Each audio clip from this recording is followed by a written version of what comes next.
Bonjour et bienvenue à toi dans cette nouvelle vidéo. Tout d'abord, je m'excuse parce qu'il y a une fuite dans le toit et que tu vas probablement entendre des gouttes tout au long de cette vidéo. Mais je n'ai pas de solution à cette problématique, donc je m'en excuse fortement d'avance. Avant de commencer cette histoire extraordinaire, abonne-toi pour ne rater aucune prochaine vidéo. Et on est parti. Aujourd'hui, nous plongeons dans l'histoire extraordinaire de Wilma Rudolph, celle qui devait normalement ne plus marcher et qui est pourtant devenue une des athlètes les plus connues au monde. I was born with a series of childhood illnesses, and the end result for me was polio. And I was in braces until I was 9. And from 9 on, I was determined that I wasn't going to wear braces all of my life. And the Olympics was what it was about for Wilma. Wilma Rudolph est née le 23 juin 1940 dans le ghetto à Clarksville, dans le Tennessee. Wilma est la 20e d'une fratrie de 22 enfants et dès la naissance rencontre beaucoup de difficultés. Tout d'abord, Wilma est née prématurément de 2 mois. Ensuite, elle attrape une double pneumonie, donc c'est une infection des poumons. Et ensuite, elle attrape la scarlatine, qui est une maladie bactérienne. À 4 ans, on lui découvre une poliomyélite. Son médecin lui dit qu'elle marchera probablement plus jamais. Donc c'est une maladie qui peut entraîner la paralysie et Wilma avait la poliomyélite au niveau de sa jambe gauche. Il faut savoir qu'à cette époque, il vivait encore très fortement la ségrégation, donc on séparait physiquement les noirs et les blancs. En 1940, le racisme était encore hyper présent, hyper normalisé et hyper violent.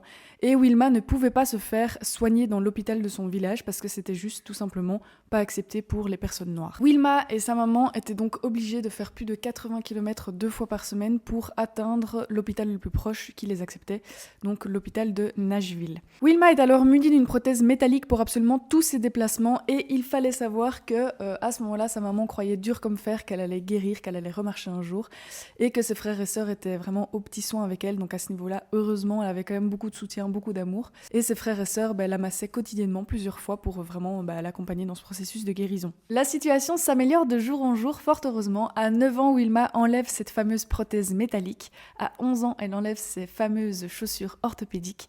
Et Wilma remarche. Et plus que ça, elle court, et elle court vite. À ce moment-là, Wilma, elle est vraiment dans une optique de se dire « Ok, là, il faut que je fasse du sport, il faut que je cours de plus en plus sur cette jambe pour la renforcer un maximum. » Et surtout, il y a eu beaucoup de frustration toutes ces dernières années à ne pas pouvoir jouer avec ses frères et sœurs. Et donc, Wilma, très rapidement, en fait, plonge dans le domaine du sport et elle adore et elle fait que ça, tout le temps. Elle se prend d'abord de passion pour le basketball. Apparemment, elle jouait dès qu'elle pouvait avec sa grande sœur. Elle rejoint l'équipe de basket de son école de Burt High School et elle bat vite des records. 805 points marqués en 25 matchs de basket. Wilma se fait vite repérer par l'entraîneur Edward Temple de l'université de Tennessee et Wilma est vite réorientée par la course à pied. Il faut savoir que ce fameux Ed Temple était à l'époque l'entraîneur, un entraîneur reconnu, un entraîneur afro-américain qui s'occupait du groupe Tiger Bell de l'université. Et Ed, il avait l'envie et l'idée de proposer à Wilma de rejoindre ce groupe des Tiger Bell, sauf que Wilma à ce moment-là est encore trop jeune. Ed, il doit attendre que Wilma rentre à l'université, mais il est tellement impressionné par le talent de Wilma qu'il veut quand même la prendre sous son aile et l'entraîner jusqu'à ce qu'elle ait l'âge de rentrer à l'université pour intégrer cette équipe des Tiger Bell. Wilma va apparemment évoluer énormément avec Ed Temple et en 1956, Ed va l'inscrire aux Jeux Olympiques de Melbourne au 4x100 mètres relais. Militer Cuthbert, and it's anybody's race. Watch Armitage of Britain this side.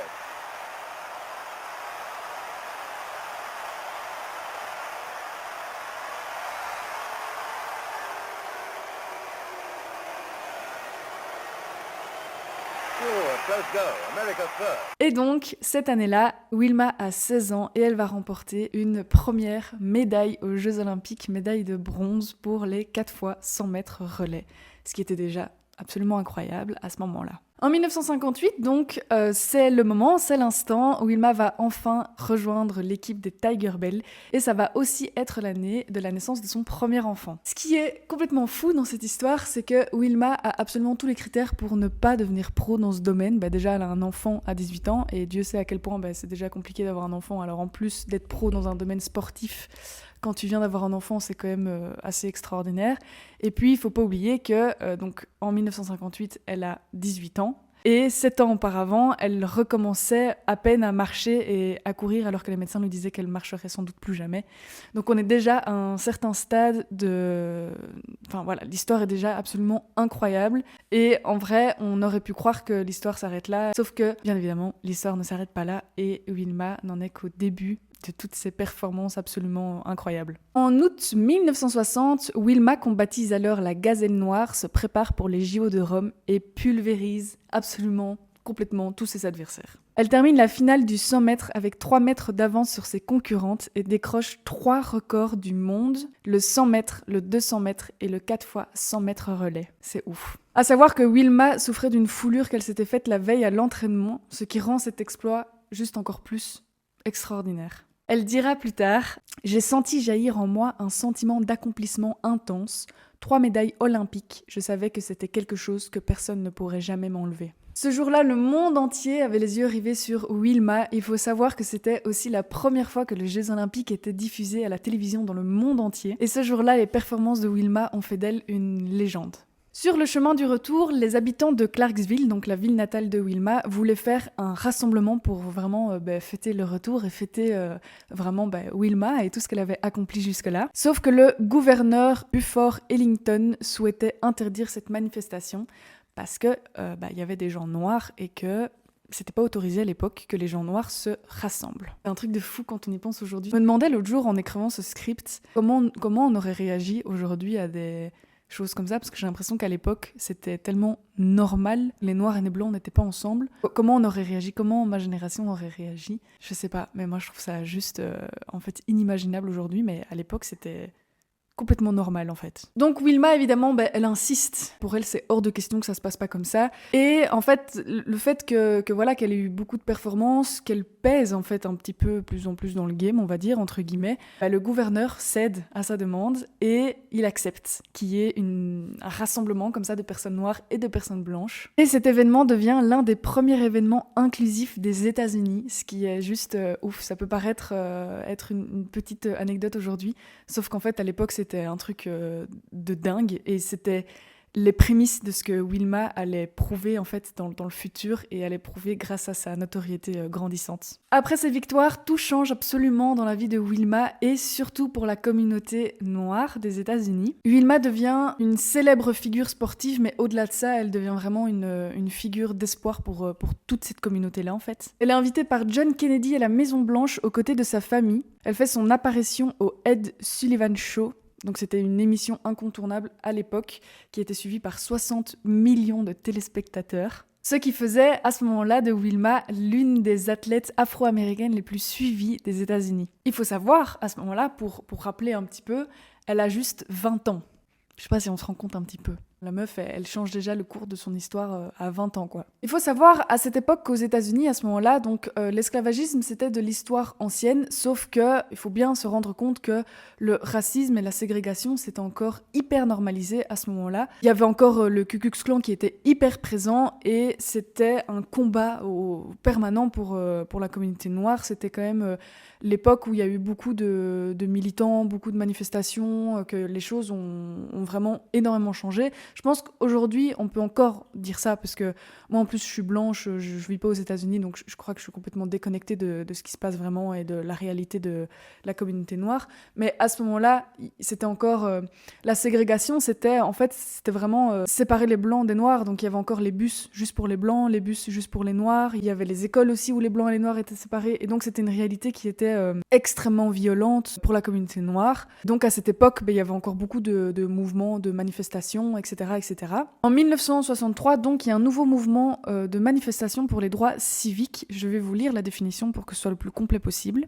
Le mouvement américain des droits civiques désigne les diverses luttes et manifestations menées par des citoyens afro-américains et par des blancs américains abolitionnistes pour que les Afro-Américains puissent bénéficier, comme tout autre Américain, des droits civiques inscrits et garantis par la Déclaration d'indépendance et de la Constitution des États-Unis, sans limitation ou restriction que ce soit. Aujourd'hui, ça paraît tellement logique, mais à cette époque, c'était vraiment le vif du sujet. Et Wilma était présente évidemment à toutes ces manifestations. Et donc, en plus de tout ce qu'elle avait déjà amené, le fait qu'elle ait 3 records mondiaux, le fait que c'était une jeune femme black, qui soit si mise en avant à ce moment-là, qui soit vraiment une figure d'espoir, etc. Le fait qu'elle manifeste pour ce genre de cause, c'était logique à cette époque qu'elle manifeste pour ce genre de cause, mais ça faisait vraiment d'elle une figure absolument... elle a vraiment marqué l'histoire. Ouais, c'était vraiment une grosse source d'inspiration à cette époque pour cette femme qui était destinée de base à ne plus marcher et qui était destinée à avoir une vie plutôt malheureuse et plutôt courte. Plus tard, elle confiera « Vous grandissez en voyant et en entendant toutes ces injustices. Bien souvent, ces cicatrices profondes ne guérissent pas. » Wilma se retire pourtant très tôt des compétitions en 1962, donc à 22 ans, et elle va consacrer le reste de sa vie à aider les gens. Elle va donc reprendre des études d'enseignante et elle va devenir institutrice et coach sportive par la suite. Elle expliquera plus tard « C'est essentiel pour moi de travailler au contact des jeunes. J'ai toujours pensé que l'aspect le plus important de ma vie serait de travailler avec eux. Mon rêve a toujours été d'encourager l'éducation, de proposer des programmes d'entraînement. » Parallèlement à son métier d'enseignante, Wilma s'implique contre la ségrégation raciale et dans les ONG encourageant la pratique du sport et est à l'origine du programme d'éducation sportive pour jeunes filles noires à Chicago. Wilma a eu ensuite 3 autres enfants, donc en 1964, en 1965 et en 1971. Malheureusement, le sort s'acharne contre Wilma dans les années 90 et elle va développer une tumeur au cerveau et va décéder malheureusement en 1994 à l'âge de 54 ans. Wilma laisse derrière elle une marque indélébile dans l'histoire de l'Amérique et dans l'histoire du sport. Elle est née dans une société qui laissait quasiment aucune chance aux jeunes femmes noires et a pourtant atteint des sommets que personne n'aurait pu imaginer. Son incroyable combativité et sa résilience inspireront plusieurs générations d'athlètes. Elle a reçu absolument plein de prix, elle a été invitée à plein d'endroits différents, cette femme a fait absolument plein de choses. Elle a juste eu une vie absolument extraordinaire, un peu courte mais extraordinaire. J'aime beaucoup cette histoire parce qu'elle nous montre à quel point on est capable de faire des choses quand on veut, on peut, à quel point on peut déplacer des montagnes pour des causes qui nous tiennent à cœur et à quel point on peut parfois avoir l'impression que la vie est complètement contre nous et pourtant avoir quand même cette force de résilience et et cette force naturelle de changer les choses et de marquer l'histoire. Et je trouve ça vraiment absolument inspirant. C'est bizarre parce que le destin a vraiment eu deux choses complètement opposées pour cette femme. Une femme noire. En 1940, c'était une époque quand même hyper compliquée pour les femmes noires. Elle a eu quand même double pneumonie, elle a eu la scarlatine, elle a eu une polio.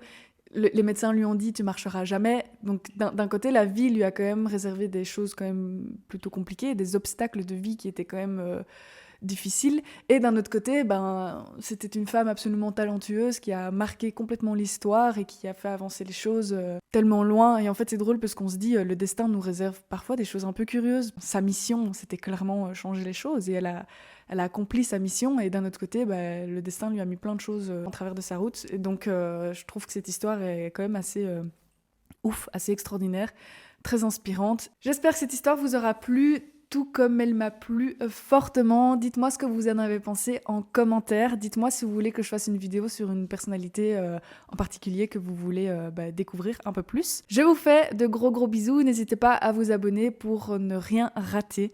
Et on se voit très prochainement pour une nouvelle vidéo.